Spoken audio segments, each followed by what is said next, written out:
આપણે આપણા દેશની અંદર, એટલે કે ભારત લોકશાહી દેશ છે, તો લોકશાહી દેશની અંદર બધાને સમાનતા પૂરી પાડવી જોઈએ માટે આપણા બંધારણની અંદર પણ કેટલાય કાયદાઓ ઘડવામાં આવ્યા છે. તો ચાલો હવે આપણે જોઈએ પહેલા સમાનતા એટલે શું.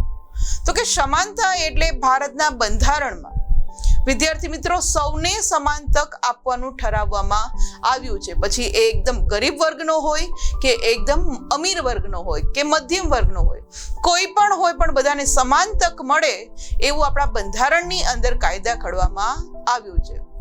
આ સમાનતા એટલે વિદ્યાર્થી મિત્રો સૌ સમાન. આપણા બંધારણ મુજબ કોઈ પણ જ્ઞાતિ, ધર્મ, જાતિ, અમીર, ગરીબ, આર્થિક રીતે સદ્ધર નથી, આ બધા જ ને આપણા બંધારણ મુજબ સૌ સમાન છે. સૌને સન્માન મળવું જોઈએ અને એ આશય સાથે સરકાર બંધારણ મુજબ કાર્યરત હોવી જોઈએ, એટલે કહેવાય સમાનતા. અને સૌને સમાન અધિકાર એટલે શું? તો કે કાયદા સમક્ષ સમાનતા અને કાયદાનું સમાન રક્ષણ.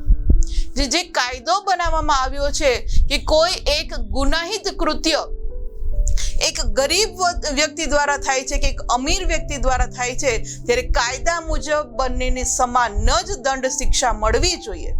તો આને કહેવાય છે કાયદા દ્વારા સમક્ષ સમાનતા અથવા તો કાયદાનું સમાન રક્ષણ.